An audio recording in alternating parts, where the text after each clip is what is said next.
Y así es como el Evangelio de Marcos, en la figura del buey, presenta a Cristo con esa fortaleza del Dios omnipotente, sin embargo, sirviendo con mansedumbre, con humildad a los hombres. Así que ahí tenemos mucho que aprender solamente con ver el mensaje principal de este Evangelio, ¿no?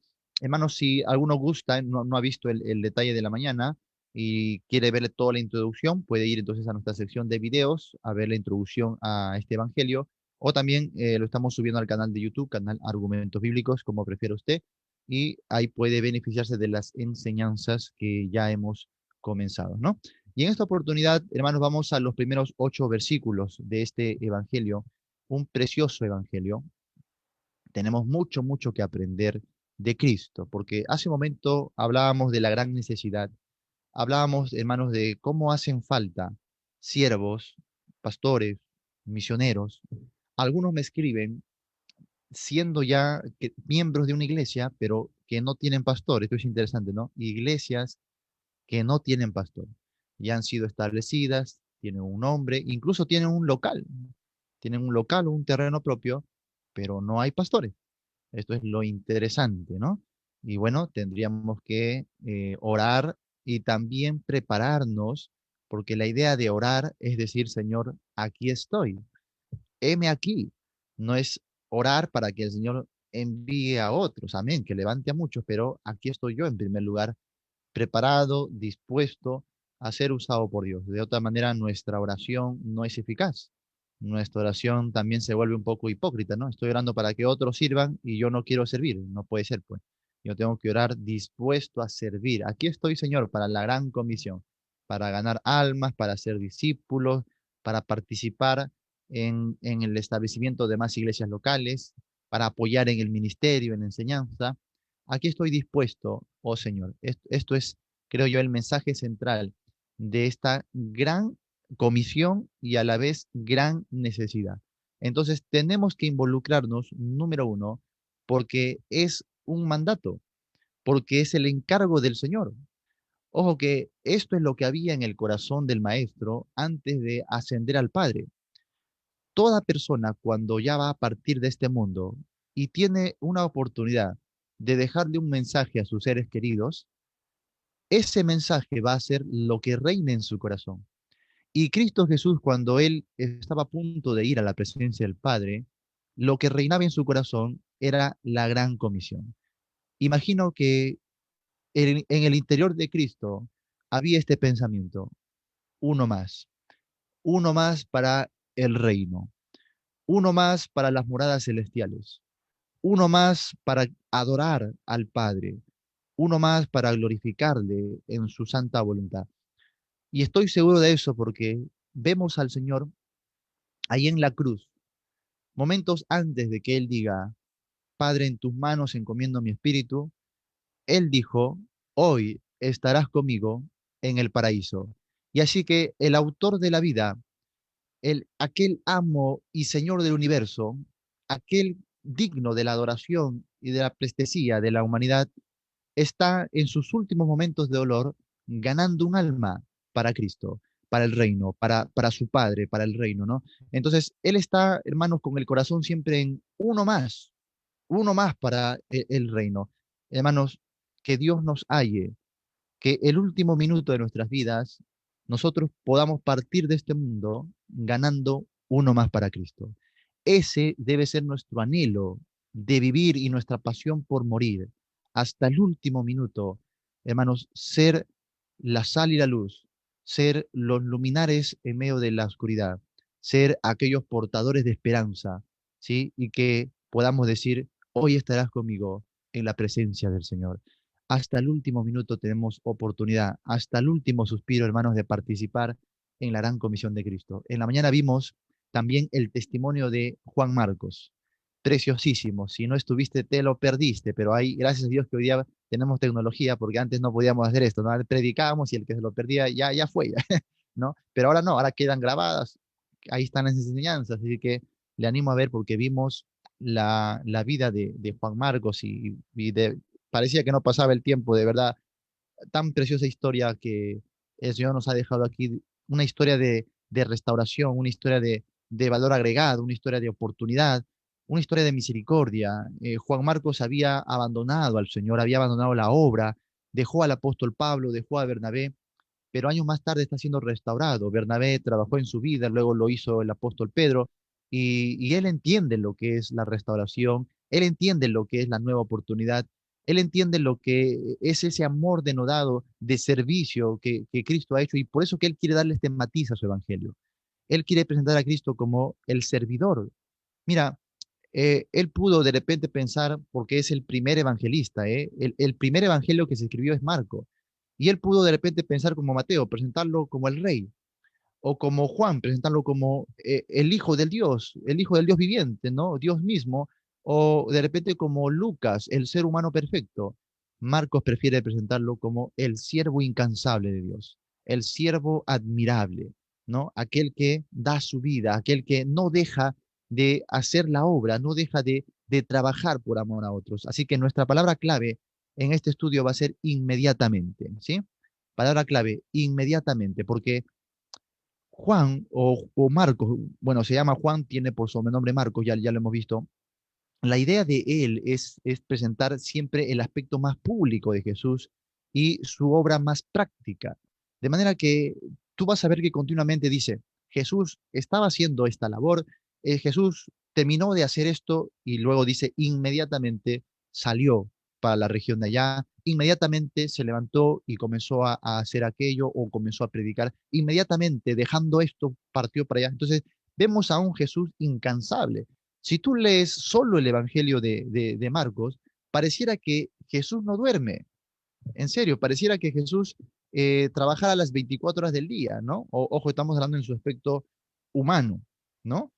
Algunos a veces me dicen, pastor, usted creo que no duerme, usted creo que está las 24 horas del día ahí trabajando. Y yo le digo, hermano, pero tampoco soy extraterrestre, tengo que dormir. ¿Cómo es que no voy a dormir? Pero me parece que usted no duerme, me dice. Y claro que duermo. Y el hecho es que a veces cuando uno está sirviendo y trabajando y tú ves solamente esos rasgos o esos grandes rasgos, pareciera que el hombre está incansablemente haciendo lo uno y lo otro. Bueno, esto parece con Jesús, como si de un momento a otro saliera a hacer esto y aquello sin dejar de obrar, sin descansar. Pero sabemos que Jesús como ser humano también dormía y también descansaba, así que hay otros evangelios donde vemos claramente que él está durmiendo, donde lo tienen que despertar, ¿no? Donde él se iba aparte, a veces se levantaba de madrugada a orar y vemos a un ser humano completo. O sea, Jesús es Dios, claro que sí, no deja de ser Dios, no deja de ser el Todopoderoso, pero ha adquirido nuestra naturaleza humana para participar de lo mismo que nosotros, de carne, de sangre, ¿no? Y poder ofrecerse a sí mismo a Dios, satisfaciendo esta deuda de la humanidad con el Creador. Pero este aspecto humano le limita en muchos sentidos, por eso que se cansa, por eso que tiene hambre, por esto que siente sed, también tiene sueño, ¿no? Y todo lo que un hombre siente y vive, él lo siente también como cualquier ser humano. El escritor de Hebreos en el capítulo 4, verso 14 al 16, él dice, tenemos un sumo sacerdote que fue tentado en todo según nuestra semejanza, pero sin pecado. Cuando él dice fue tentado en todo, ojo, no está diciendo que Jesús sintió tentación hacia el pecado. Lo que está diciendo es que él estaba en su forma humana sintiendo todo lo que cualquier ser humano sentía. Por ejemplo, el deseo de comer era parte de su naturaleza humana. Y Satanás, sabiendo esto, le tentó con referente a convertir las piedras en pan. No estamos hablando de libertinaje, porque siempre que mencionamos la palabra tentación o tentado, pensamos en libertinaje. Bueno, aquí la tentación tenía que ver con comer, nada más que eso, no era libertinaje, pero era tentación al fin y al cabo. ¿Por qué? Porque le llevaba netamente al plano terrenal, material, humano y también al punto de despreciar la cruz. Ese era el centro clave de lo que constituiría la tentación de Satanás. Y por supuesto Jesús sabe la trampa y no cae ante esto, pero estamos hablando de sus limitaciones humanas y físicas. Era un ser humano en todo el sentido de la palabra. Así que se cansa o se cansaba como tú, tenía hambre y sueño como tú, ¿sí? tenía estas limitaciones del cuerpo como nosotros lo tenemos, igual sintió todo este aspecto. Pero el escritor añade, sin pecado. O sea, donde Cristo no siente igual que nosotros es en el aspecto del pecado, ¿sí? A no ser que sea para, qué sé yo, confrontar el pecado, pero él no siente ganas de pecar. En eso sí no puede, porque él no tiene naturaleza pecaminosa, él es puro en esencia, él es santo en manera absoluta. Entonces Jesús no sentía ganas de pecar, pero sí sentía las limitaciones del cuerpo humano porque se había asemejado a nosotros. En esto quiero decir que cuando Jesús tuvo que predicar, a él le dolían los pies, hermano. Usted no piense que, pero que él era Jesús, podía andar por los desiertos sin que sienta nada en su pie, sin que le queme, sin que le duela. No, le dolía. Cuando Jesús caminaba horas y horas recorriendo las aldeas, él se fatigaba, ¿sí? ¿Podríamos decir que Jesús sudaba? Sí, sudaba, ¿eh? Y sentía todo este cansancio y este estrés y este dolor y el hambre, ¿no? Y la sed, por supuesto, en un clima árido, él tenía mucha sed, pero aún así, él lo que más deseaba y lo que más anhelaba y por lo que más se esforzaba era cumplir la voluntad de su padre, era predicar el evangelio. Era, ojo, que predicar el evangelio involucraba servir a las personas. No es simplemente que se paraba en una esquina y predicaba. Creo que esto es la parte fácil, aunque para algunos yo sé que van a decir, oye, eso no es tan fácil, pero hablando del ministerio en sí, es la parte fácil. Es la parte fácil. Pierdes solamente la vergüenza, ¿sí? Oras al Señor, te pones en una esquina y predicas. Es la parte fácil, aunque no lo creas. ¿Cuál era la parte difícil? Era servir a aquel que nos era contrario, era orar y hacer bien a aquel que me perseguía, ¿sí? Esto era lo difícil, el permanecer con ellos durante un tiempo y conllevar sus flaquezas y sus debilidades. Mira, cuando Juan dice, aquel verbo se hizo carne, él emplea en el idioma original la palabra acampó, o el verbo acampar. Así que entendemos ahí que aquel verbo se hizo carne y acampó entre nosotros. La idea es que hizo su tienda en medio de nosotros. ¿Tú te imaginas al autor de la vida, el hombre todo santo, aquel que ama la voluntad del Padre, en medio de los pecadores, escuchando cómo hablan, viendo cómo se comportan? En este sentido, Cristo lucha con el pecado porque está rodeado de pecado, aunque él no siente apetito por el pecado, pero sí rechaza el pecado. Esto sí es una lucha. Esto es un combatir contra el pecado.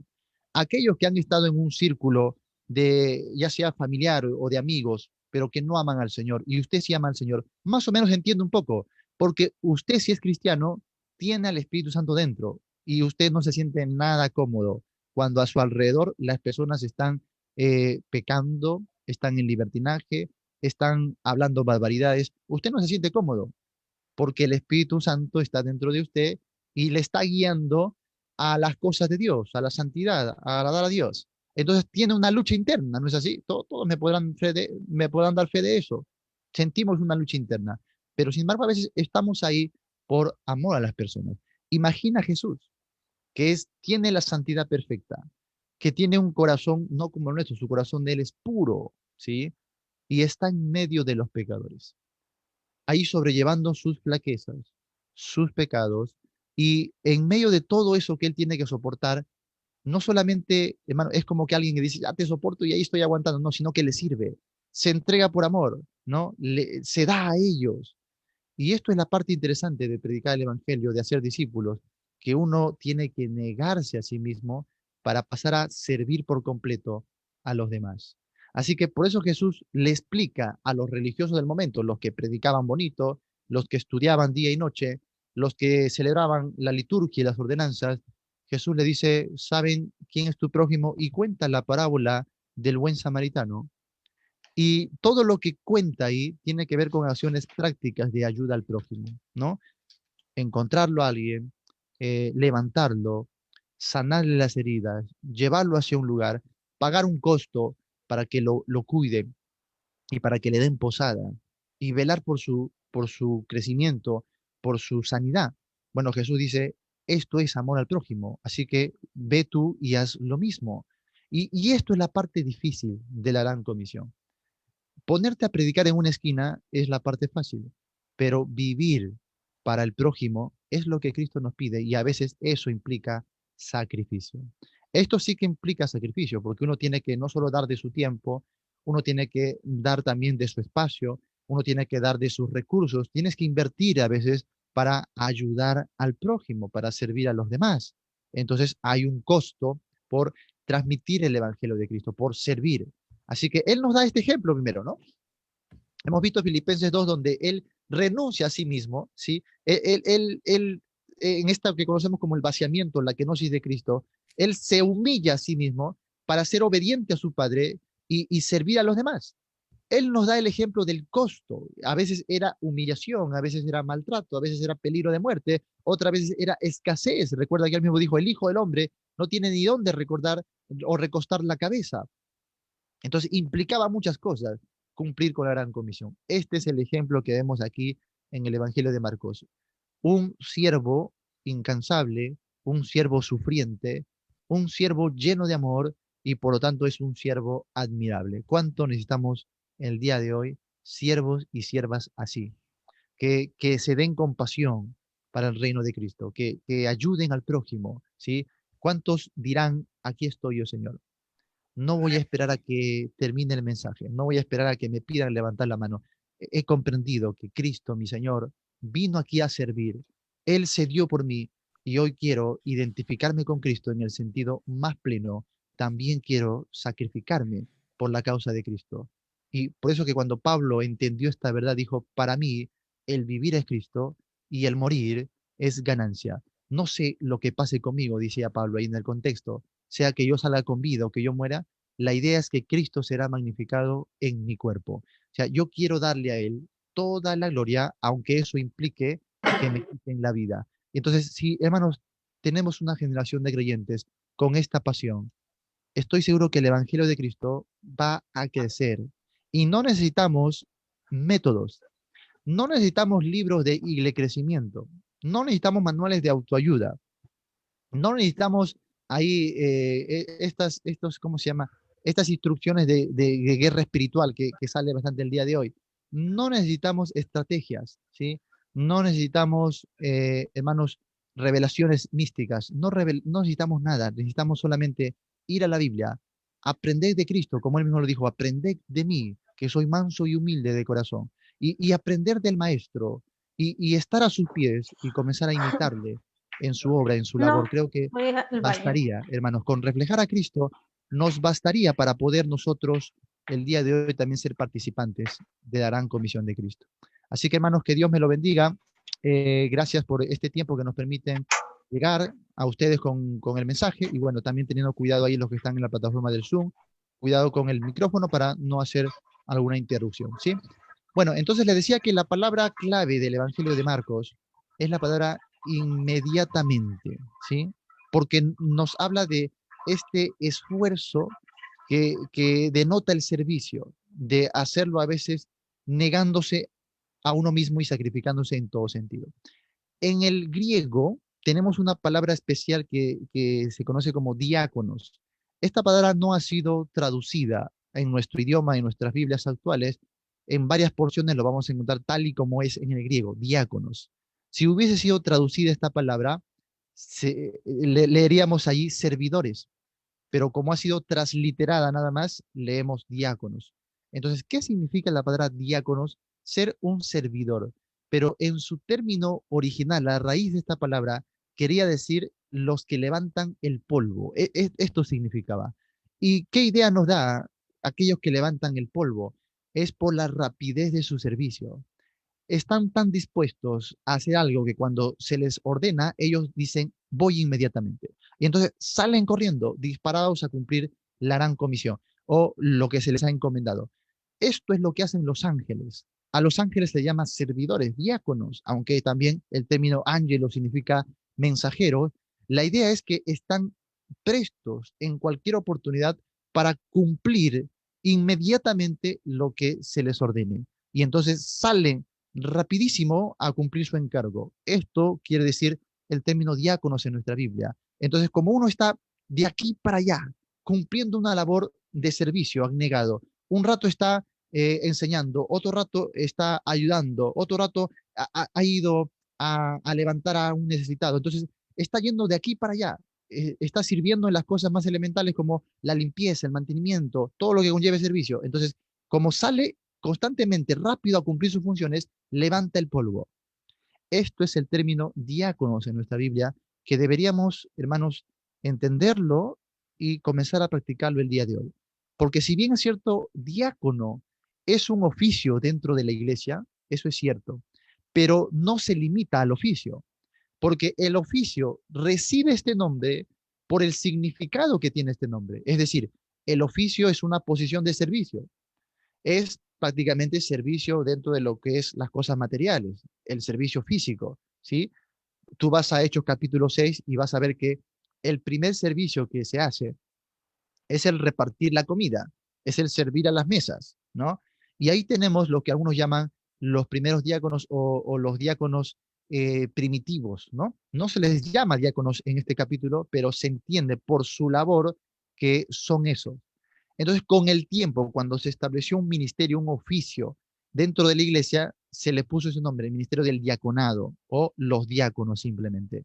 Entonces, ¿qué es lo que pasa el día de hoy? Como ese término ha sido a veces llevado al oficio y como la palabra ha sido transliterada, pensamos que diácono solamente son aquellos que reciben la ordenanza en el oficio. Y por lo tanto, si yo no soy diácono, no tengo por qué cumplir esa labor. Y eso es un gran error. Pasa lo mismo cuando tenemos la palabra episcopos, que es obispos, o la palabra ancianos, que sería prácticamente lo que es un pastor el día de hoy.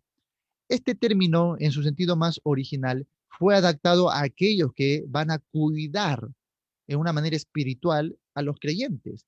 Pero no nace ahí la palabra ya viene de antes, que significaba alguien que está mirando por otros, alguien que está vigilando por el cuidado de otros. Nos da la idea de un pastor de ovejas que sube a una piedra en alto, a una peña, y las ovejas están debajo de él. Pero ¿por qué él sube alto? Obviamente no para ponerse encima de las ovejas, sino para poder mirar todo el panorama y ver los peligros, ver, por ejemplo, si vienen lobos a comerse ahí a las ovejas del rebaño, y él está listo para proteger al rebaño. Esto fue la idea de estos términos que se usaron en la Biblia luego para los oficios. Pero nuevamente, el error nuestro por la tradición y por la costumbre es pensar que solo aquellos que reciben el oficio deben cumplir esa tarea. Ese es el error. Porque cuando examinamos todos los pasajes de la Biblia, este mismo término de honra y de servicio se le da para todos los creyentes. Por lo tanto, no solo el pastor tiene que cuidar al rebaño, sino que la iglesia en sí es llamada a cuidarse los unos a los otros. Y por eso que usted va a ver continuamente que se utiliza mucho este término, ¿no? Los unos a los otros. Y como dice Pablo en Efesios capítulo 4, son un cuerpo que recibe su crecimiento por la ayuda que cada uno colabora, ¿no? Según la actividad propia de cada miembro, recibe su crecimiento para ir edificándose en amor. Así que vemos ahí que la idea de Dios era que los creyentes sirvan, que cada uno que es parte del cuerpo de Cristo colabore en el crecimiento del otro. Dios nos ha llamado a servir, pero a veces porque no hemos entendido las cosas, porque no nos explicaron bien o porque sucumbimos a la tradición, pensamos que eso solamente debe ser llevado a cabo por los que tienen el título. Así que si el pastor es un oficial cuyo nombre significa el que vigila o el que cuida, entonces solamente él debe hacerlo. Error, lo deben hacer todos. Ahora, si el diácono tiene el título del oficio de aquel que sirve, aquel que levanta el polvo y por sí ese oficio es de servicio, entonces pensamos que solo ellos deben hacerlo. No, todos debemos llevar a cabo. Pasa lo mismo con el evangelismo. Algunos dirán, yo no tengo el don de evangelista. A mí no se me dio el ministerio de evangelista, pero ¿eso significa acaso que usted no deba evangelizar? No, porque todos somos llamados a evangelizar. Ahora, que a algunos se les dé el ministerio no quiere decir que solamente él lo va a llevar a cabo, ¿ya? Porque él recibe, hermanos, ese ministerio nada más que para capacitar al resto, pero todos son llamados a evangelizar. Y así podríamos enumerar las cosas una por una. Todo lo que conlleva servicio en la iglesia, hermanos, es labor de todos, no solo de unos cuantos. Así que ahí usted pregúntese, ¿cuál es su parte en la gran comisión? ¿Cómo está sirviendo? Si es que estamos sirviendo, porque a veces tenemos que preguntarnos, ¿está sirviendo o no está sirviendo? ¿Eh? Así que ahí hay una meditación ya personal. Muy bien. Recuerda que el autor se llama Juan, su sobrenombre es Marcos, que es romano. Él escribe a una audiencia primariamente hablando de romanos, ¿sí?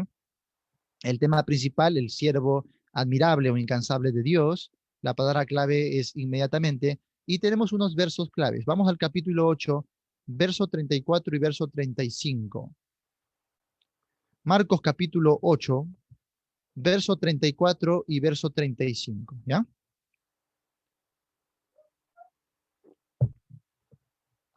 Muy bien. Marcos capítulo 8 y dice el verso 34. Y llamando a la gente y a sus discípulos les dijo, si alguno quiere venir en pos de mí, niéguese a sí mismo y tome su cruz y sígame. Porque todo el que quiera salvar su vida, la perderá, y todo el que pierda su vida por causa de mí y del evangelio, la salvará. Qué interesante. ¿Saben por qué? Porque aquí Marcos va a añadir esta frase y del evangelio. O sea, no dice todo aquel que pierda su vida por causa de mí, sino también del evangelio. Y cuando hablamos del evangelio, ojo, ¿cómo había comenzado Marcos en el primer capítulo? En el verso 1, ¿cómo había comenzado? Diciendo principio del Evangelio de Jesucristo. Así que todo lo que va a rodear la mente del escritor gira en torno a esto que él conoce como el Evangelio de Cristo.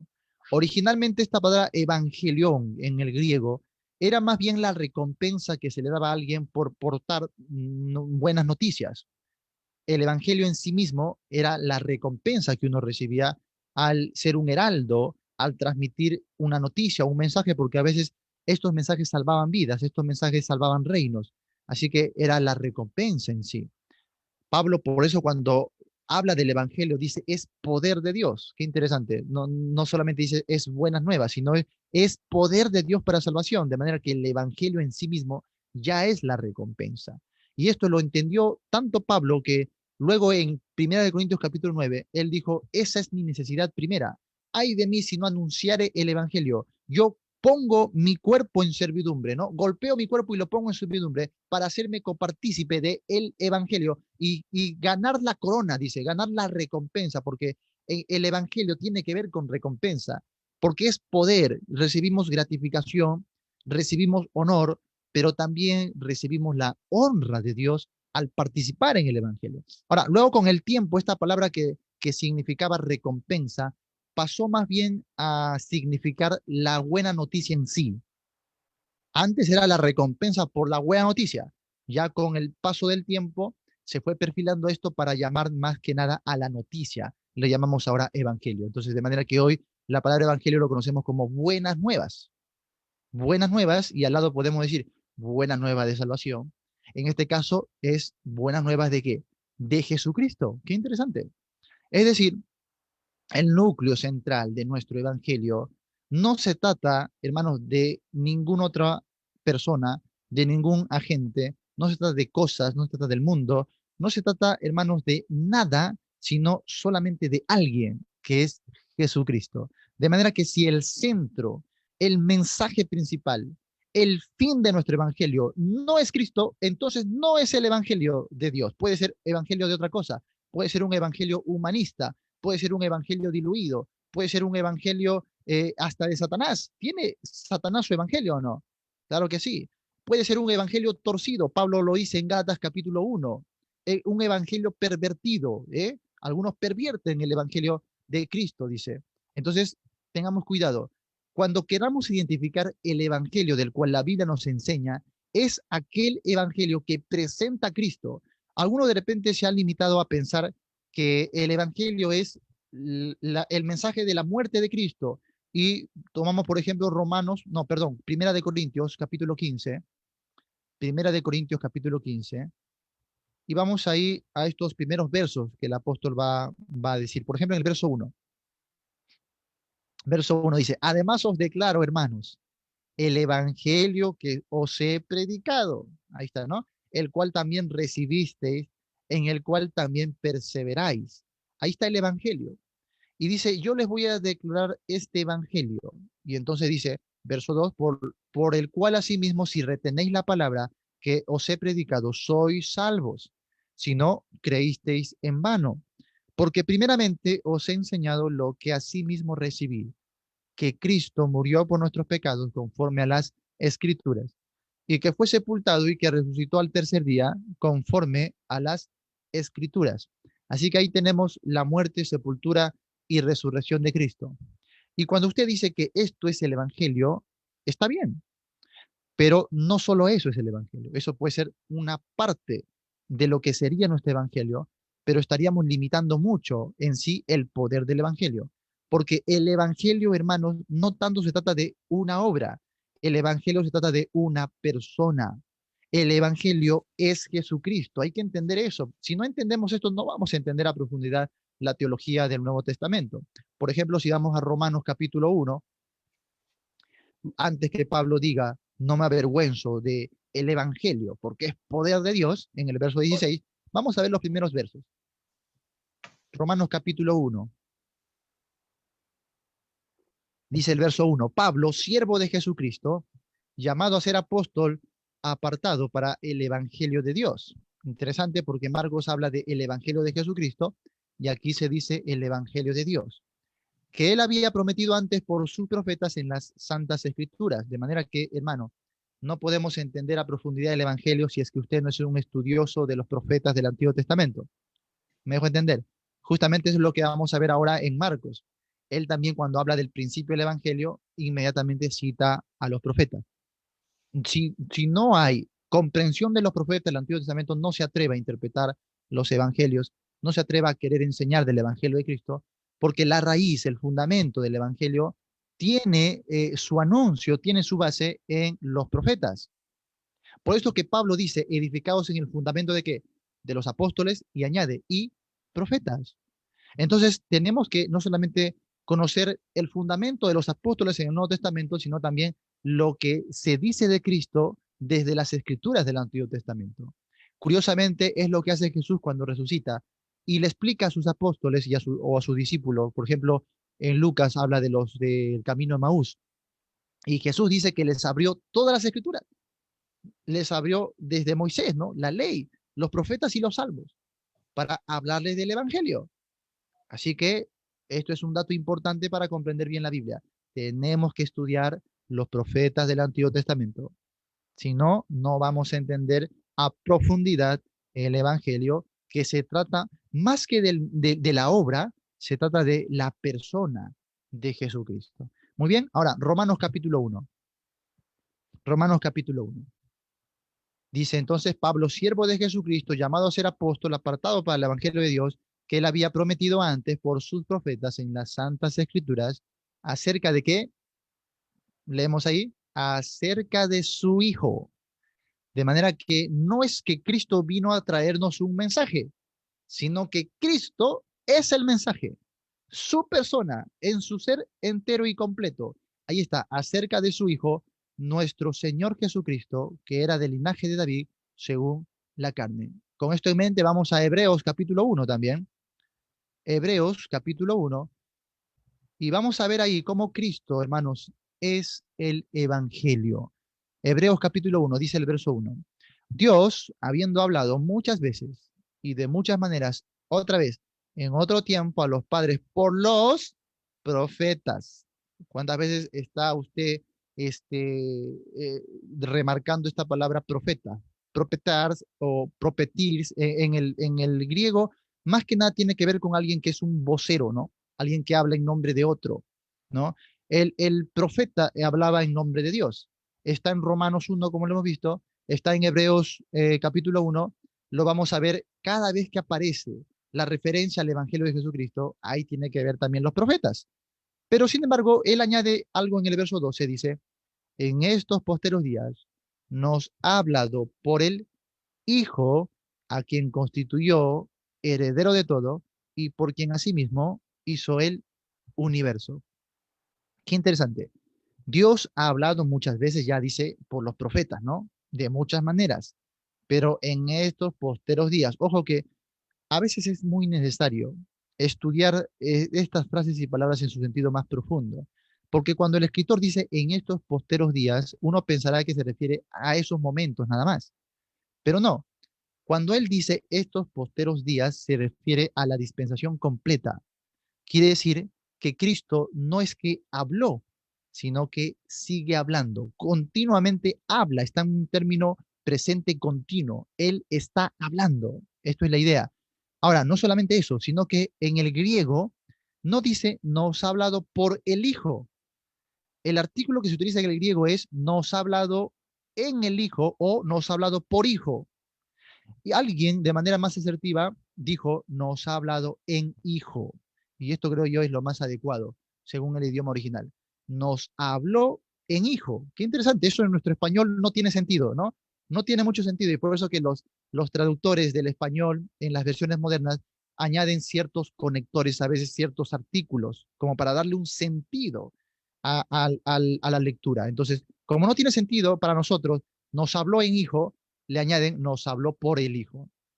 Pero cuando entendemos así, da la idea que como que Cristo Jesús es el medio por el cual el Padre está hablando, ¿sí o no?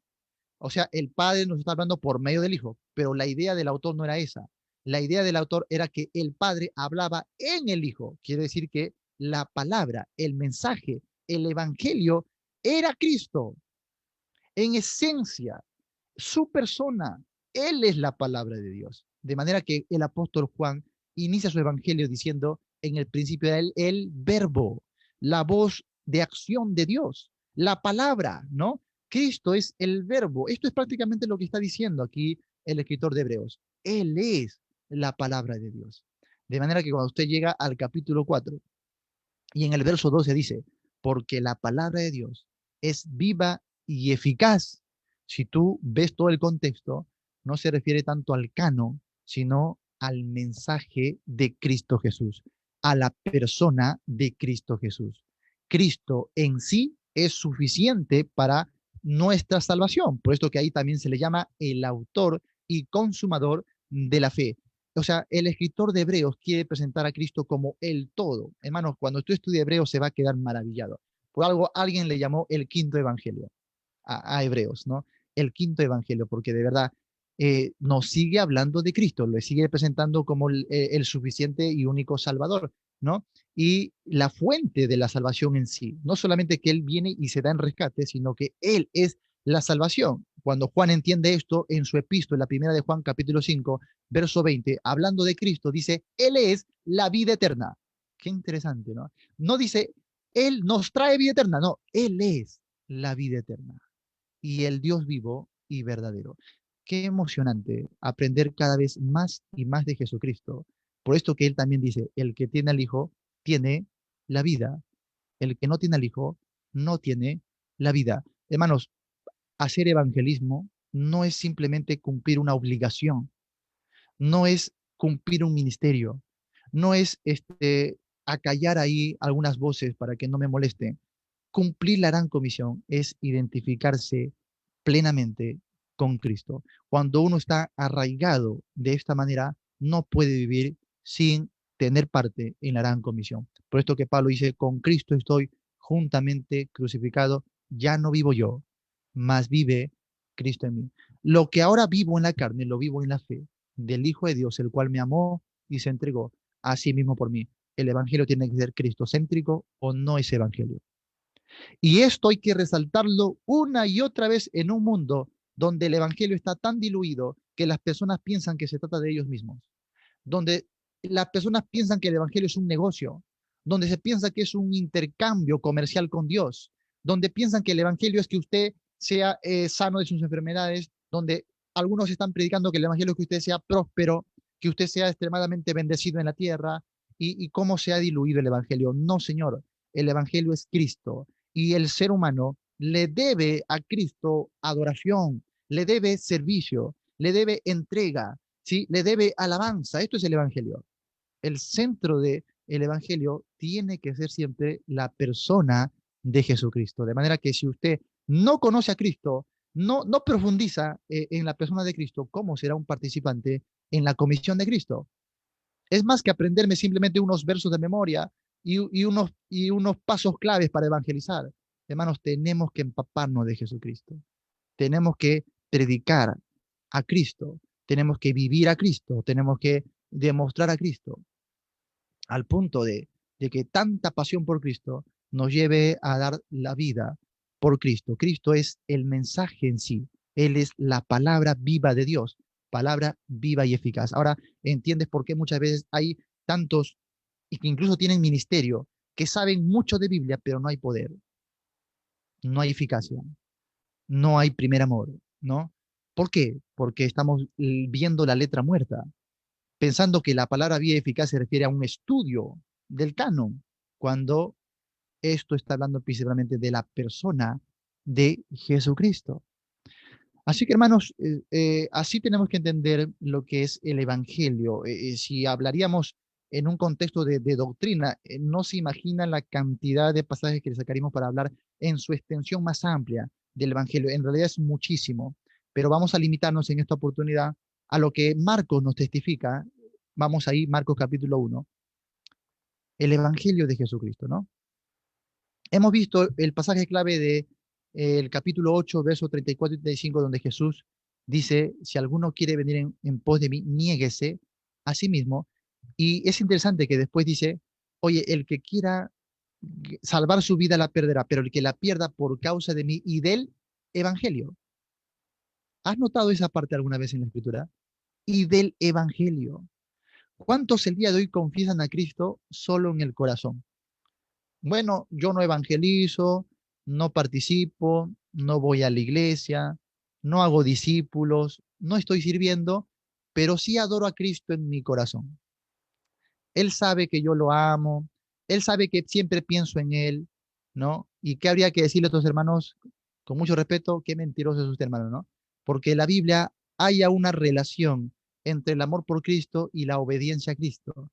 Cristo mismo lo dijo, si me amáis, guardad mis mandamientos. Entonces, no se puede amar a Cristo solo de sentimientos, solo internamente, solo de palabras, sino se tiene que ver ese amor en la vida práctica, en el servicio, en la entrega a la gran comisión. Por esto Cristo dijo, el que pierda su vida por causa de mí y del evangelio, la participación en el mensaje, la participación en la extensión del reino, ¿no? Ese sacrificio por la gran comisión. Hermanos, no sé cuántos libros de la Biblia estamos estudiando hasta ahora juntos, pero usted se da cuenta que siempre, siempre el llamado y la aplicación para el pueblo de Dios ahora es el mismo.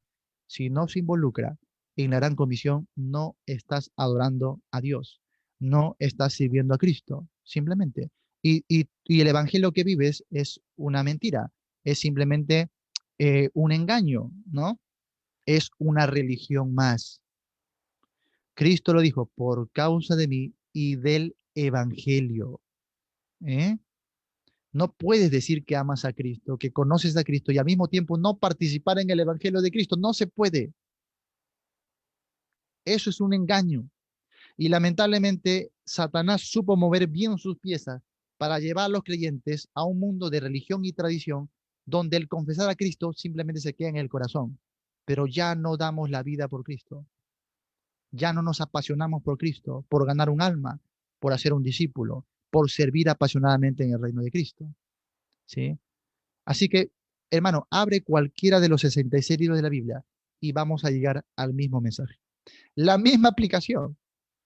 Si venimos de repente, ahora otro nuevo libro, hoy que nos hable de otra cosa el pastor, ahora sí nos hablará de repente de bendición hasta que sobreabunde, de riqueza espiritual, no, ahora sí, ya dejamos el otro libro que hablaba de la gran comisión. Lo siento, hermano, los 66 libros de la Biblia, de Génesis a Apocalipsis, están llenos de la comisión y del reino de Cristo, y no te vas a poder librar. Hasta que no seas un siervo de Cristo, el Señor va a insistir en repetirte y recordarte las mismas cosas. Él quiere frutos. Cristo lo dijo, yo os elegí y os he puesto para qué? Para que vayáis y llevéis mucho fruto. No sé cómo entendimos el día de hoy, porque ni vamos ni llevamos fruto, sino nos quedamos, nos quedamos, hermanos, y ahí nos volvemos secos, como aquella higuera que el Señor Jesús encontró, ¿no? Seca. El Señor Jesús dijo, "No, yo te he puesto para que vayáis".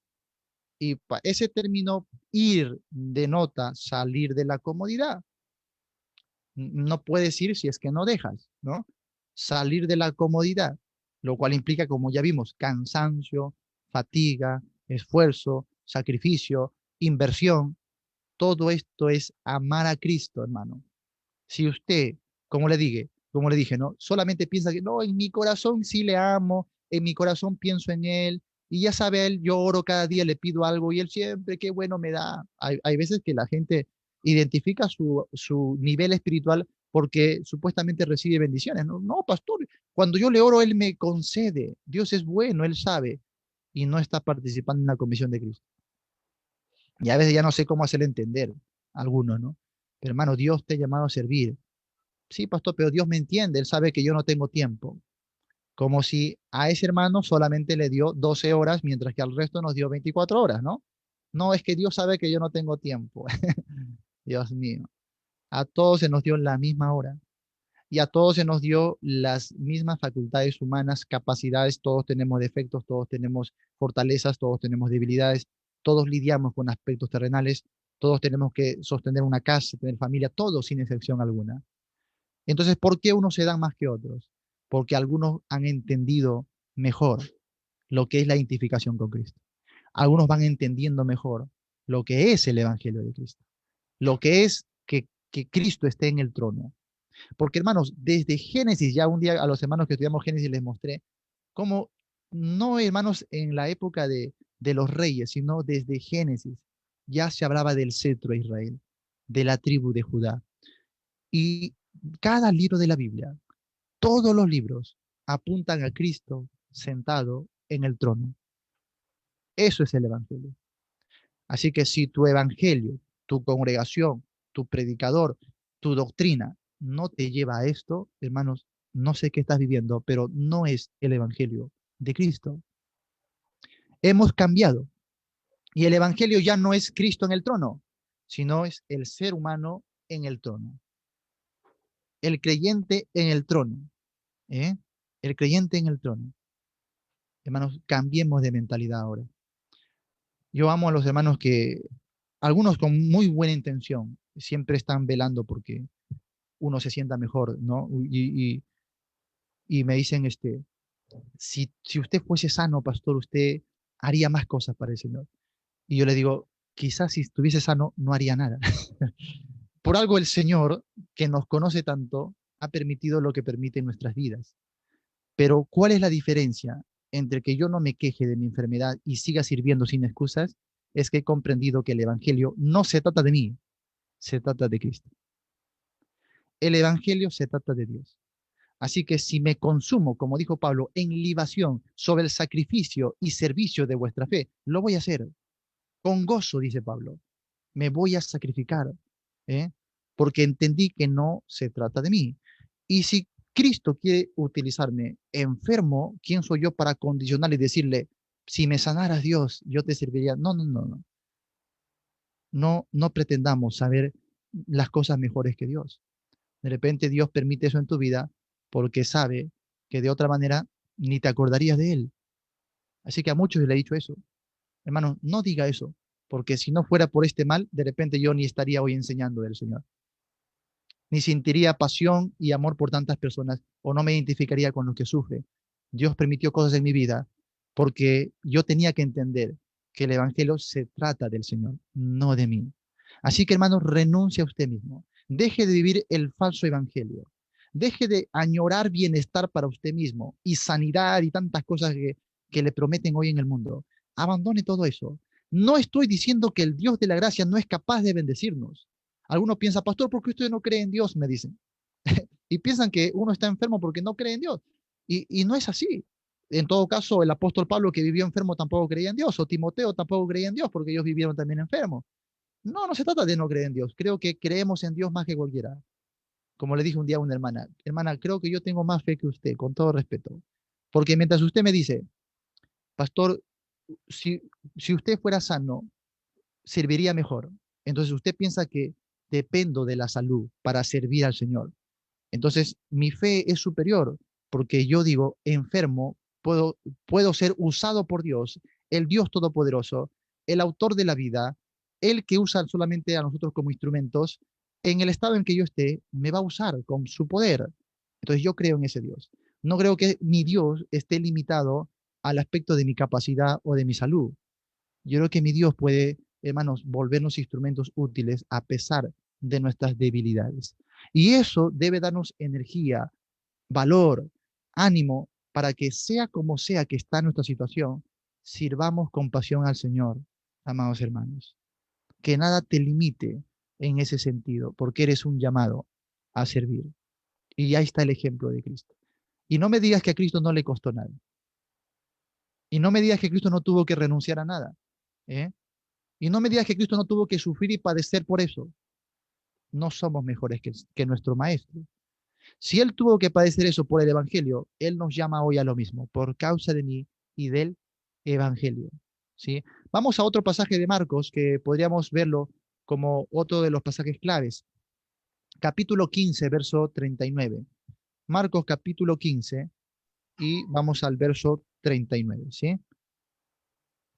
Muy bien. Evangelio de Marcos 15, 39, que dice, vamos a ver ahí.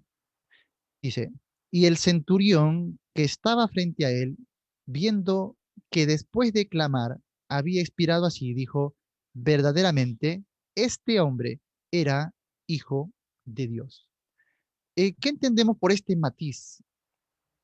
Por un lado se presenta a Cristo Jesús como un siervo, por otro lado vemos a Cristo Jesús siendo soberano, diciendo, si no vienes y te niegas a ti mismo, no puedes ser mi discípulo. Y vemos a alguien que está siendo declarado como el Hijo de Dios. Vemos el aspecto doble de Cristo Jesús. Por un lado su forma humana y por otro lado su forma divina. Mientras que Él está sirviendo, no deja de ser Dios. Así que su servicio es de renuncia. ¿Sí? Su servicio es de renuncia. Y ahí traemos el principio, que si no hay renuncia, no hay servicio. A veces queremos servir, pero desde nuestra comodidad. ¿No? Pastor, ya está bien, yo hago algo, pero desde mi casa, ¿no? Yo hago algo, pero no me pongas con nadie, solamente quiero hacerlo solo y me pone un montón de condiciones. Queremos servir desde nuestra comodidad, pero para servir, la Biblia nos enseña que hay renuncia, porque Cristo Jesús tiene, hermanos, el poderío, tiene la majestad, tiene el señorío. Es más, él le dijo a Pilato, ¿no? Mira, si mi reino fuera de este mundo, oye, yo solamente me bastaría llamar y una legión de ángeles vendría y pelearía por mí. Y se acabó. Cristo movía un dedo y pulverizaba a sus enemigos, ¿sí? Así que él tenía todavía la autoridad, tenía el poder, tenía la majestad, tenía el señorío, y aún así se da en sacrificio. Esto es renuncia, una renuncia personal, voluntaria y por amor. Y esto es lo que debemos vivir el día de hoy, una renuncia. Si no hay renuncia, no hay servicio, sencillamente. ¿A cuánto usted tiene que renunciar ahora, hermano? ¿No? De repente a su comodidad, de repente a sus deseos, de repente a sus sueños, no lo sé. ¿A cuánto tiene que renunciar a sus gustos y placeres para vivir el reino de Cristo? Si usted entiende que el Evangelio se trata de Cristo en el trono, entonces no le va a costar mucho renunciar. Ese es el mensaje del Evangelio. Así que ahí están los versos claves que hay que examinarlos un poquito más a fondo ya cuando nosotros analicemos más. Después les voy a dar más datos del libro. Mientras, volvamos al capítulo 1 y vamos a ver el desenlace de estos primeros versículos. Mira, él inicia diciendo, vamos a ver, Marcos capítulo 1 en nuestras Biblias. Principio del Evangelio de Jesucristo, Hijo de Dios. Esta palabra principio en el original griego es arché o arché, si quieres, no importa cómo se lee porque no sabemos la pronunciación, más sabemos cómo se escribía, ¿no? Arché o arché significaba simplemente primicias, ¿no? O lo que sirve de fundamento. Fue una palabra que también necesitó de evolución, mientras que primeramente significaba lo que es la plataforma sobre lo que hay que plantar o edificar, con el tiempo llegó a significar lo primero que se hace, ¿sí? Así que ambas ideas pueden usarse para lo mismo. Principio del Evangelio no quiere decir que Él va a contarnos las cosas como se iniciaron. Tampoco quiere decir que a partir de que Él confiesa este Evangelio recién comienza a funcionar o recién inicia el Evangelio. No, sino que cuando Él dice principio del Evangelio, más que nada habla de la base del Evangelio, ¿sí? El fundamento del Evangelio. Y cuando Él usa esta palabra principio del Evangelio, la enlaza con el término Jesucristo. De manera que la base, la plataforma del Evangelio o de su Evangelio es la persona de Jesucristo. Otra vez, todo lo que hemos visto en concordancia con Romanos capítulo 1, Hebreos capítulo 1, ¿sí? 1 de Corintios capítulo 15, la base central del Evangelio siempre es Jesucristo. Ahora, cuando él dice principio del Evangelio, los estudiosos también no se han puesto de acuerdo entre que se refiere al Evangelio en sí, el mismo evangelio, el evangelio completo, o lo que él va a narrar en su propio evangelio. ¿Por qué? Porque cuando vamos a los otros evangelios, nos damos cuenta que, por ejemplo, Mateo, Lucas también habla del principio del evangelio. Pablo habló del principio del evangelio también en su manera. Entonces, cada uno como que adapta este evangelio que es general, que ya hemos visto que lleva a Cristo al trono, lo adapta en una forma muy personal porque quiere resaltar un aspecto de ese evangelio. Ya en la mañana vimos la introducción donde Mateo, por ejemplo, resalta la realeza del evangelio, ¿no? Cristo como rey. Lucas resalta la humanidad del evangelio, ¿no? La humanidad de Cristo. Juan resalta la divinidad de Cristo Jesús. Mateo o Marcos va a resaltar el servicio de Cristo Jesús. Así que cuando habla de principio del evangelio, usted tiene que decidir si lo va a identificar como el evangelio de por sí entero y completo o se va a limitar al mensaje o a la perspectiva que él nos va a dar en su propio evangelio. Lo que nosotros que vamos a decir así, vamos a decidir o nos vamos a perfilar es pensar que él lo está usando en relación al profeta el llamado Juan el Bautista. ¿Por qué? Porque inmediatamente va a decir lo siguiente, mira, principio del Evangelio de Jesucristo, Hijo de Dios, como está escrito en Isaías el profeta. Otra vez, por armonía de la Biblia, vemos que el Evangelio siempre se relaciona con los profetas del Antiguo Testamento. Nuevamente, sería un error tratar de entender el Evangelio o los libros de los Evangelios sin estudiar los profetas del Antiguo Testamento, porque ahí nace la base.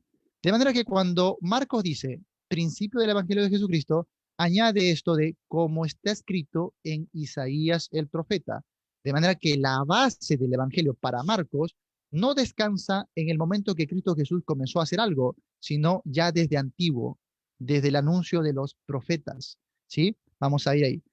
A ver, como está escrito en Isaías el profeta, pero ojo, no va a hablar de todo lo que el profeta Isaías escribió, sino de un aspecto significativo. Dice, he aquí, yo envío mi mensajero delante de tu faz, el cual preparará tu camino delante de ti.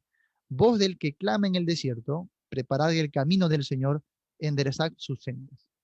Así que ahí usted tiene que decidir porque por la fuerza del contexto, parece ser que lo que Marcos indica es que el principio del evangelio al cual él se va a referir desde la perspectiva en que él lo va a narrar, nace en la predicación de Juan el Bautista.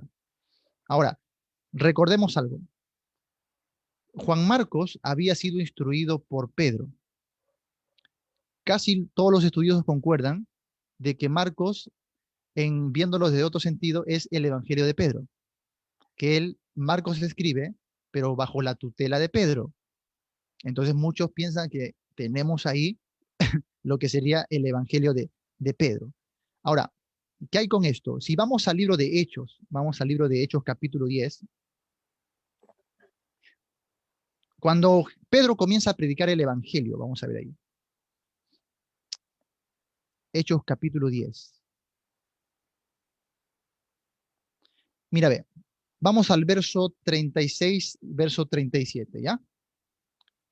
Mira, cuando Pedro predica el evangelio, y ojo que aquí le está predicando el evangelio a gentiles, casi lo mismo que va a hacer Marcos, va a presentar el evangelio a romanos, ¿no? Pedro precisamente aquí le está presentando el evangelio a los romanos. Ahora, ¿por qué para el romano tendría esto significado? Ahorita vamos a ver. Verso 36 dice, Dios envió mensaje a los hijos de Israel. O ¿por qué le dice a los hijos de Israel? Porque está hablando con romanos.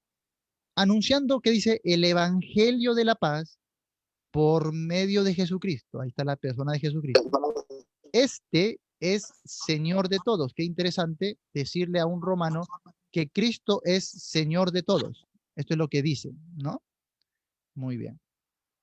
Ahora dice, verso 37, vosotros sabéis lo que se divulgó por toda Judea, comenzando desde Galilea, después del bautismo que predicó Juan.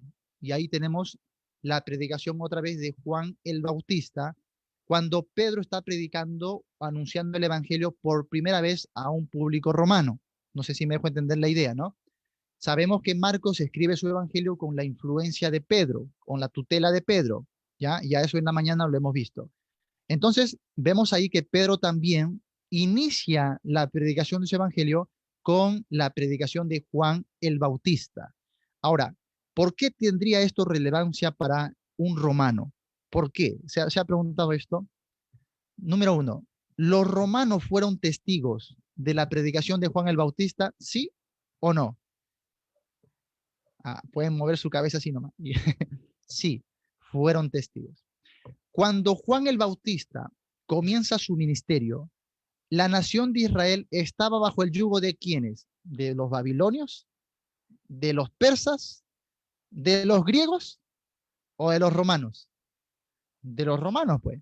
Así que si usted va a la profecía de las 70 semanas, esto tiene bastante relevancia, ¿eh? Porque en la profecía de las semanas, digo, de las 70 semanas, los tiempos escatológicos estaban tan bien diseñados que sabíamos los nombres de los imperios que iban a venir precisamente antes del establecimiento del reino mesiánico. Y el último imperio que habría de gobernar el mundo precisamente para la venida del Mesías era el imperio romano. Si me dejo entender la idea, ¿no? Y esto ya lo tenemos obviamente desde los profetas del Antiguo Testamento.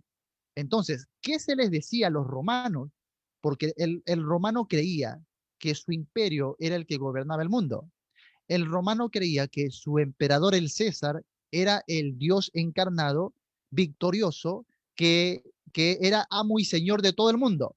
Ellos creían que iban a heredar la tierra para siempre con este poderío que ellos tenían. Lo que se le está diciendo es que estamos prontos a ser derrocados por esa piedra que se desprendió de un monte y desmenuzó la estatua de Nabucodonosor. Curiosamente, cuando Pedro dice, mi hijo Marcos os saluda, también dice, le saluda la iglesia de Babilonia. Qué interesante, ¿no? ¿Por qué todos estos términos conjugan? Nuevamente, hermanos, porque estamos apuntando al reino mesiánico de Cristo. De manera que el Evangelio sigue siendo Cristo sentado en el trono. Entonces, para la época de Juan el Bautista, Israel no estaba libre. Ojo que cuando cerramos las páginas del Antiguo Testamento, Israel ha sido restaurada. Vino de la deportación de Babilonia, precisamente. Cuando abrimos las páginas del Nuevo Testamento, de los Evangelios, ahora Israel está otra vez subyugada, pero bajo el imperio romano. Y los soldados romanos, hermanos, estaban por doquier, ¿no? Ellos vigilaban toda la provincia, cada rincón. De manera que cuando Juan el Bautista estaba predicando, había un gran círculo de ejércitos romanos que estaban vigilando. Ojo, estos solamente eran espectadores, eran espectadores. Los que entraban en la escena eran, obviamente, ahí el profeta, la multitud y los líderes judíos. O sea, ¿qué hacía Roma? Roma tenía la política de la paz y el orden. Roma gobernaba, pero te dejaba a ti tener tu propio rey, tu propio gobierno, tu propio ejército, tu propia religión. Roma solo vigilaba, no se metía a menos que la paz sea perturbada, puesto que la ley de la paz y el orden. Así que los pueblos que eran gobernados eran libres para un romano, a menos que la paz sea interrumpida. Por eso que cada vez que se amontonaba una multitud, allí necesariamente había una guarnición romana custodiando. ¿Sí me dejo entender la idea? Entonces, al parecer, vimos en la mañana que Juan Marcos era un testigo presencial de las cosas, aunque era muchachito, pero pudo estar entre los discípulos de Jesús. Y entonces, mira, mientras un público está mirando a los soldados de Herodes, mientras estamos viendo al pueblo judío, mientras vemos a los religiosos, líderes religiosos, ¿quién se interesa por la guardia romana? ¿Quién se interesa por estos custodios romanos? ¿Quién se interesa por la casa de César? ¿No? ¿Quién se interesa por el pretorio? Eh, es difícil. Para un pueblo judío, obviamente ellos no pensaban en ellos. Más bien, sinónimo del reino de Cristo era derrocar al gobierno romano, que Israel suba la cabeza. Pero al parecer, Marcos quiere presentar las cosas muy distintas. Marcos quiere presentar a Jesús incluso como Señor de los romanos. O sea, no hay una diferencia aquí en cuanto a judío o romano, sino que es el Señor, como dice Pedro en Hechos capítulo 10, el verso 36, a los romanos. Este es Señor de todos. Esto era revolucionario decirle a un romano. Estamos, ojo, no frente a un ciudadano romano, estamos frente a un centurión romano. Un centurión, hermanos, tenía una trascendencia ya notable sirviendo al emperador, era leal al emperador, su Dios era el emperador, su religión era el emperador. Y decirle a él, Cristo, el Señor, aquel hombre de Galilea que ustedes presenciaron, ojo, ¿presenciaron o no presenciaron? Sí, lo va a decir Pedro. A ver, dice el verso 37, vosotros sabéis lo que se divulgó por toda Judea. Los romanos fueron espectadores de estas cosas, si te das cuenta. ¿Eh? Así que sabían del bautismo de Juan, era un testimonio, si te das cuenta ahora, no solo Israel, también era un testimonio hacia los romanos. Dios, hermanos, nunca fue exclusivista. Algunos piensan que Él vino solo por los perdidos de la casa de Israel, no vino por los gentiles. Error. Dios en plan siempre tenía a todas las naciones del mundo. Y ahí vemos un claro ejemplo donde Pedro le dice, ustedes saben ya las cosas que han sucedido desde el bautismo de Juan. Ahora, ¿por qué se les recuerda el bautismo de Juan a los romanos? Porque, ¿qué predicaba Juan? La venida del Mesías, la pronta venida del Mesías, lo cual implicaba el derrocamiento no solo de la dinastía de Herodes, sino también del poder militar e imperial de los romanos. Los romanos a lo que más le temían era a cualquier mitología que hable de un Mesías. No tanto porque lo creían, sino porque sabía que el pueblo lo creía y eso conllevaba a irrumpir la paz. Así que en lo que más se encargaban era de silenciar cualquier mensaje de un posible rey, de un posible salvador o de un posible Mesías. Así que implantaron la ley del culto a César y solo a César. Ahora, entender esto es trascendente. Ahora entiendes por qué cuando Jesús está predicando, los líderes religiosos, ojo que estaban ellos amparados con la autoridad de Roma, ellos le preguntan a Jesús, ojo que delante de ellos siempre están soldados romanos, guardia romana. Así que delante de ellos le preguntan, ¿es lícito este, dar nuestro impuesto o tributo a César? Una pregunta con trampa. ¿Por qué? Porque sabía que el romano se lo iba a tomar muy, muy en cuenta, muy, muy a pecho. Si Jesús decía, no, no den el impuesto a Roma, ya, aquí esta vez se está levantando contra el imperio romano y lo eliminaban. Eso era la trampa. Pero Jesús, por supuesto, no lo podía nadie engañar con sabiduría de Dios, al César lo que es del César y a Dios lo que es de Dios y punto. Bueno, entonces, cuando usted entiende el trasfondo de toda esta época, va a poder entender un poquito mejor también los evangelios. Entonces, los romanos, cuando veían la predicación de Juan el Bautista, entendían por qué murió Juan el Bautista y qué predicaba y todas sus implicaciones. Así que ellos no eran muy esquivos a esto. Sabían muy bien que para lo que se le estaba pidiendo es que para aceptar a Cristo, esto no solamente tiene que ser algo motivacional, No tenía que ser algo solo espiritual, sino tenía que ser una transformación total. Tenían que dejar de adorar al emperador. Tenían que, hermanos, dejar sus ídolos. Tenían que abandonar todo lo que hasta ese momento ellos eran o tenían. Era una entrega total. Esto es el Evangelio. Por esto que es resaltante leer el capítulo 8 donde Jesús dijo, ¿no? Si alguno quiere venir en pos de mí, niéguese a sí mismo.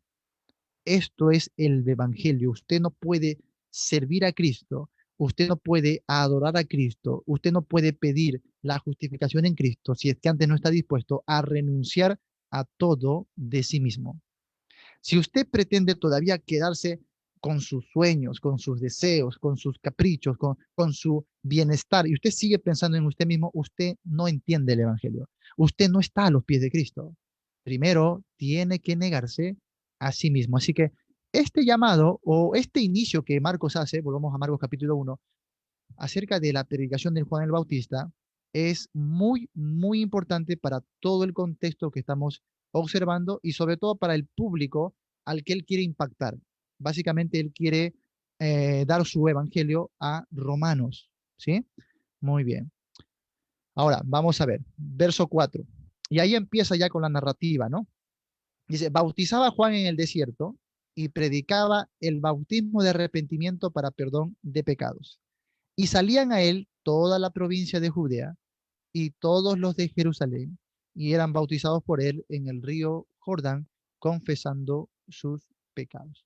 Muy bien. Ahora, de inmediato, una vez que él nos ha ubicado en el trasfondo, en la necesidad de ver el escenario que tiene que ver con los imperios mundiales, lo que se está anunciando es el pronto establecimiento del reino mesiánico, lo cual quiere decir se va a derrocar a los otros imperios. Así que la naturaleza de este evangelio, hermanos, no solo es salvación, ¿eh? La naturaleza de este evangelio es juicio, castigo y condenación también. Y esta sección doble del Evangelio se va a mantener a lo largo de todo el mensaje después, aún en las epístolas. Pablo, por ejemplo, en Romanos 1, cuando habló del Evangelio de Dios, que es poder para salvación a todo aquel que cree, inmediatamente dice, porque en el Evangelio se revela la justicia de Dios, es por fe, para fe, ¿no? Porque el justo vivirá por la fe. Y también añade ahí, porque en el Evangelio, dice ahí, ¿qué se revela? Se revela el juicio de Dios, la ira de Dios contra los hombres que detienen con injusticia la verdad.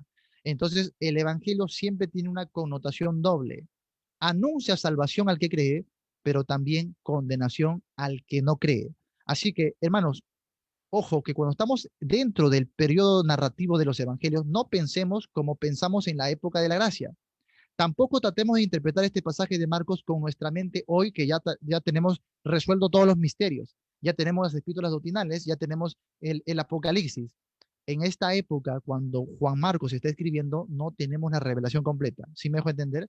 Así que tú tienes que ponerte en la mente de un judío que está en este tiempo, en este periodo, que no tiene la revelación todavía completa del Nuevo Testamento, ni de las cosas futuras.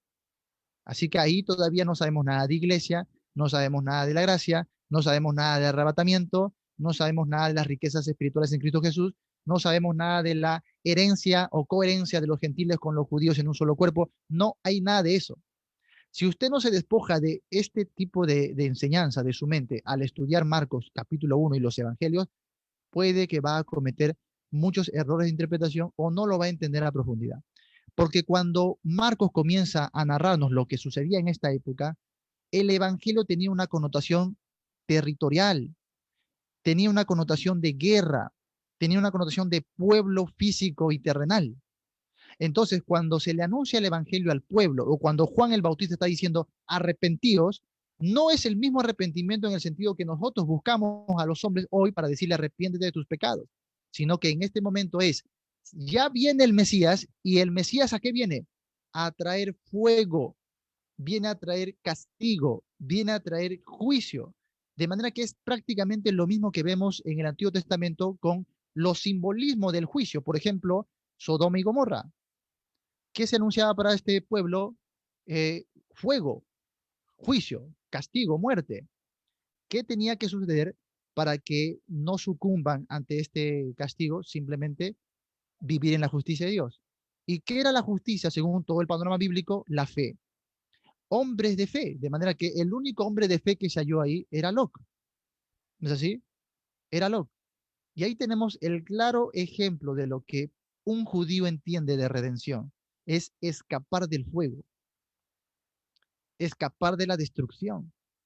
Por esto que cuando Juan comienza a predicar de Cristo, el pueblo sale a él, no tanto con el pensamiento como nosotros diciendo, bueno, me arrepiento para salvación, para un día me lleve el Señor al cielo. No, porque el pueblo lo que estaba pensando en ese momento es, de aquí a unas semanas va a venir el Mesías y va a arrasar con todo, y yo no quiero ser quemado, yo no quiero ser destruido, así que de una vez mejor me bautizo, identificándome con el Mesías y confesando mis pecados.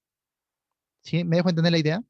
Así que aquí el bautismo que Juan predicaba era un bautismo de escape, era un Lot saliendo de Sodoma porque iba a ser consumida por el fuego. Si abres tu Biblia en Mateo para ver la armonía de los evangelios, Mateo capítulo 3, ahí también observamos la predicación de Juan y vamos a ver claramente lo que los judíos entendían, porque Mateo obviamente escribe enteramente para los judíos y aquí entendemos lo que él trata de enseñar. Vamos a ver. Mateo capítulo 3 dice el verso 5. Y salía a él Jerusalén y toda Judea y toda la provincia de alrededor del Jordán, y eran bautizados por él en el Jordán, confesando sus pecados. Al ver él que muchos de los fariseos y de los saduceos venían a su bautismo, les decía, generación de víboras, ¿quién os enseñó a huir? Mira, de la ira venidera, ojo, ira venidera, hermano. Mientras que la iglesia hoy predica la gracia, salvación por fe, ¿no? Por gracia, por medio de la fe, que Dios, ahora que tú vas a creer en Cristo, te arrepientes, te entregas a Él, recibes las bendiciones espirituales, recibes la vida eterna. Bueno, aquí simplemente es escapa de la ira. Y para escapar de la ira tenías que tener un corazón arrepentido. Por eso que Él dirige su mirada ahora a los religiosos y sabe que su corazón de ellos no es arrepentido. Así que les dice, generación de víboras, ¿quién os enseñó a huir de la ira venidera?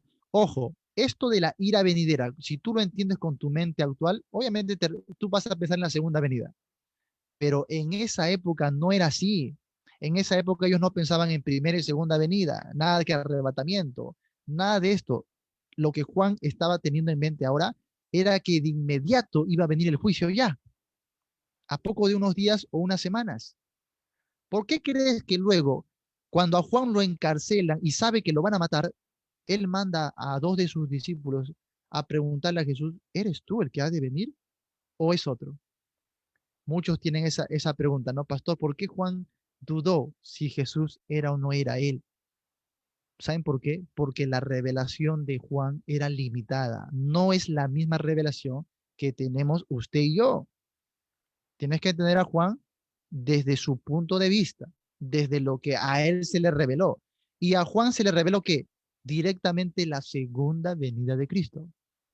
A Juan no se le revela lo que se le reveló a Pablo, el periodo de la gracia, el tiempo indeterminado de los gentiles, ¿no? La coherencia de los santos por la fe, juntamente con los judíos en un cuerpo, la iglesia, nada de esto se le revela a Juan. Juan simplemente ve al Mesías en su venida, trayendo juicio y destrucción sobre sus enemigos y sobre el pueblo no arrepentido y rápidamente alzándose como un rey. O sea, para Juan, él creía que en ese momento él lo iba a ver con sus propios ojos. Así que cuando lo encarcelan y ve que lo van a matar, obviamente que tiene que hacerse una pregunta, ¿pero qué está pasando? Porque las cosas no están saliendo como a mí se me mostró. Ahora, obviamente, sí va a pasar como se les mostró, solo que a Juan no se le reveló que va a haber un paréntesis, ¿no? Va a haber un tiempo indeterminado. Así que en la teología de Juan las cosas no encajaban. Hay que estudiar la Biblia como sus receptores iniciales lo entendían, no con nuestra revelación actual. Así que en este sentido, vamos a seguir viendo ahí. Juan dice, ¿no? ¿Quién os enseñó a huir de la ira venidera? Porque él creía que ya esto iba a suceder de inmediato. 8. Haced pues frutos dignos de arrepentimiento. ¿Qué creía? quería arrepentimiento, no como lo pensamos hoy nosotros, sino en base al juicio inmediato que iba a venir sobre ellos. 9. Y no penséis decir dentro de vosotros mismos, a Abraham tenemos por padre, porque yo os digo que Dios puede levantar hijos a Abraham, aún de estas piedras. Y ya también, mira, el hacha está puesta a la raíz de los árboles. Por tanto, todo árbol que no da buen fruto es cortado y echado en el fuego. Hermano, no puedes aplicar esto a la iglesia. ¿Cuántas veces escuchado esto a un predicador o a un maestro predicándole esto a la iglesia? Ven, hermano, acá dice que si no te arrepientes, pronto serás cortado y echado al fuego y estamos condenando al infierno a la iglesia. Aquí la iglesia no tenía nada que ver. Juan no tenía la revelación de la iglesia.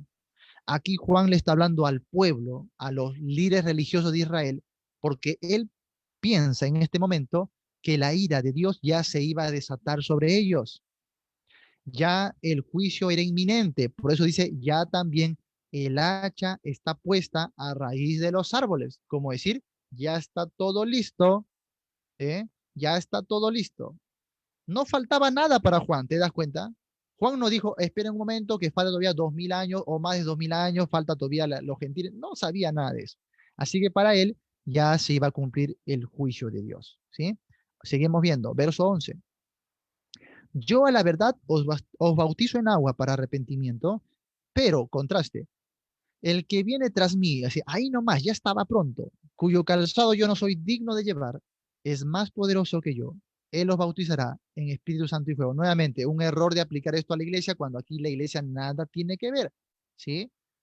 A veces nosotros, hermanos, interpretamos muy bien los versos del contexto, pero este verso, porque se nos antoja hablar del Espíritu Santo de la iglesia, lo sacamos de su contexto y hablamos otra cosa. No, todos los versos aquí tienen que ser estudiados dentro del mismo contexto. Por lo tanto, aquí esto de os bautizo en Espíritu Santo y fuego no puede ser aplicado a la iglesia. Sigue hablando de Israel.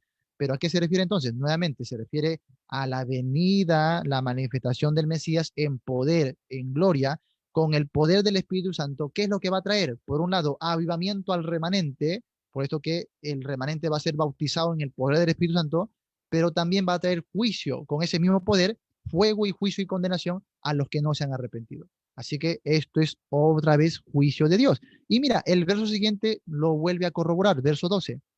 Su aventador está en su mano. Su aventador está en su mano. Hermanos, ¿qué es aventador? ¿Eh? ¿Qué es aventador? Hoy en día es algo que simplemente avienta los granos, ¿no? Esto, hermanos, es un símbolo o es un instrumento que se usaba en la cosecha, ¿sí? Cuando queríamos cosechar los granos, teníamos un aventador en la mano y lo que hacíamos era esparcir, ¿no? Esparcir, o sea, comenzar a cosechar. Y la idea era limpiar los granos. Por eso que cuando Juan aplica esto al juicio, dice, ¿no? Su aventador está en su mano y limpiará su era y recogerá su trigo en el granero y quemará la paja ¿en qué? En fuego, ahí está, fuego, en fuego que nunca se apagará. De manera que Juan estaba anunciando el inminente juicio de Dios en fuego. Por lo tanto, habría que arrepentirse y ya entiendes por qué el pueblo salía por masa a bautizarse, porque quería librarse de este juicio inminente. No tratemos de entender este capítulo como lo entendemos el evangelio, el arrepentimiento y la salvación en el tiempo de la gracia. Ahí, cuidado con cometer ciertos errores, ¿no? Bueno, volvamos a Marcos capítulo 1. Después de entender esto en el verso 4 y en el verso 5 de este bautismo de arrepentimiento para perdón de pecados, estamos dentro de un contexto terrenal, de un contexto de juicio, dentro de un contexto de Israel, ya entendimos muy bien que esto no puede ser aplicado a nosotros el día de hoy, por supuesto que no.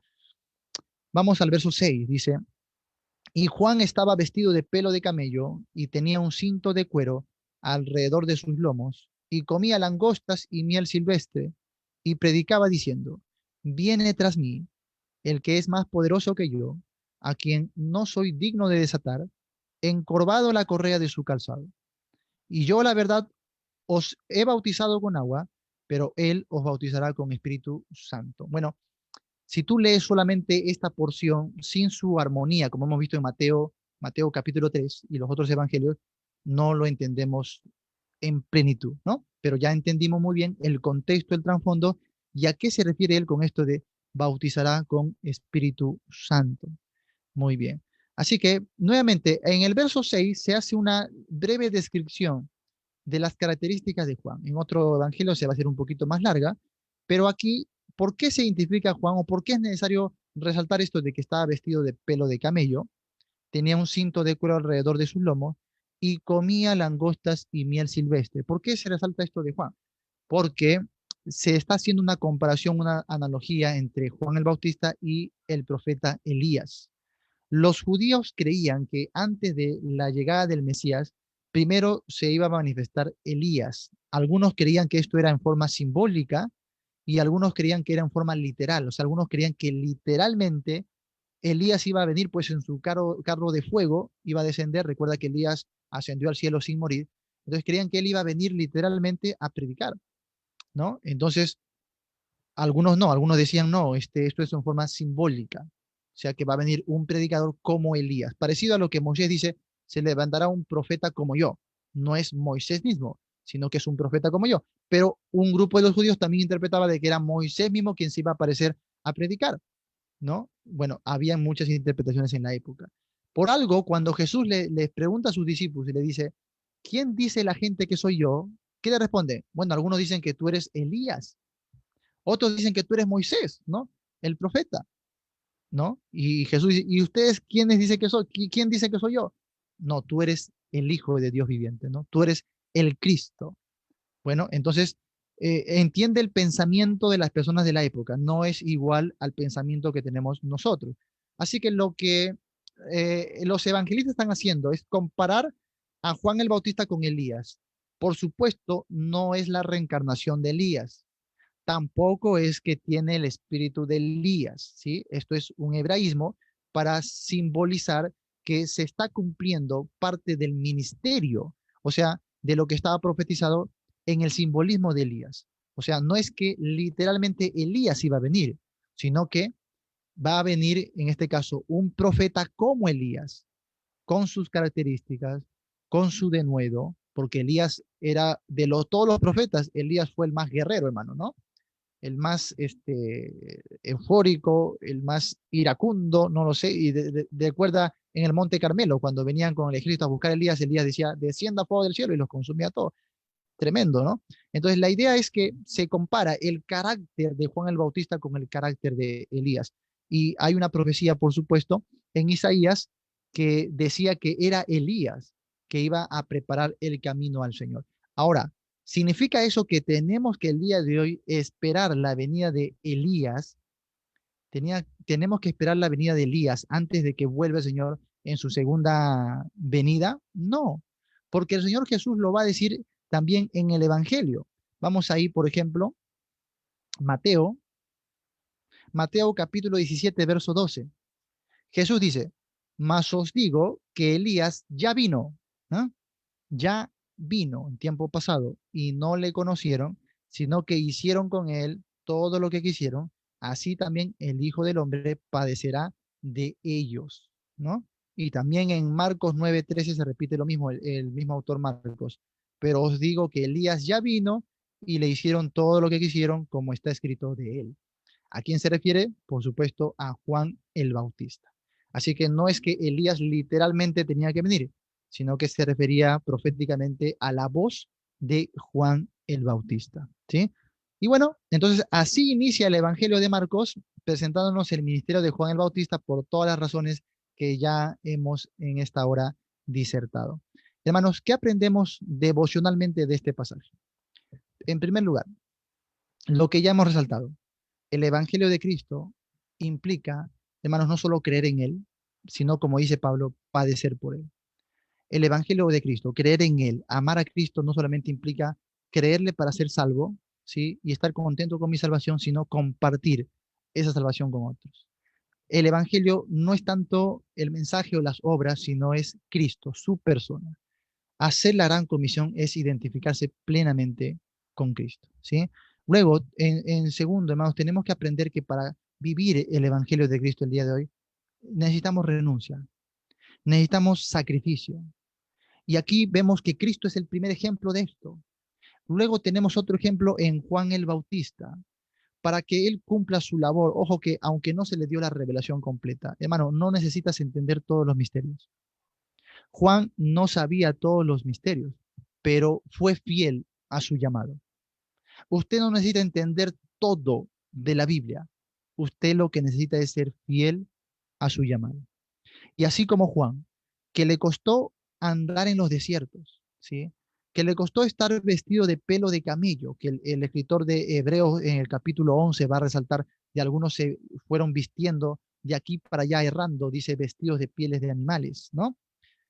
Tenía, dice, un cinto de cuero alrededor de sus lomos, esa era su vestimenta, o sea, vamos a ver que estaba en la total, ¿cómo se dice?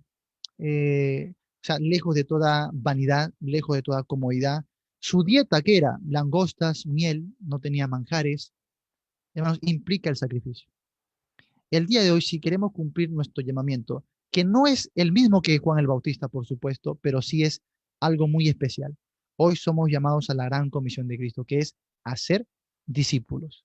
En este sentido, hermanos, así nos cueste lo que nos cueste, esfuerzo, sacrificio, renuncia, tenemos que tomar estos ejemplos para cumplir nuestro propósito, aunque no entendamos todos los misterios. Y por supuesto, la última aplicación que sacamos aquí es el principio del arrepentimiento.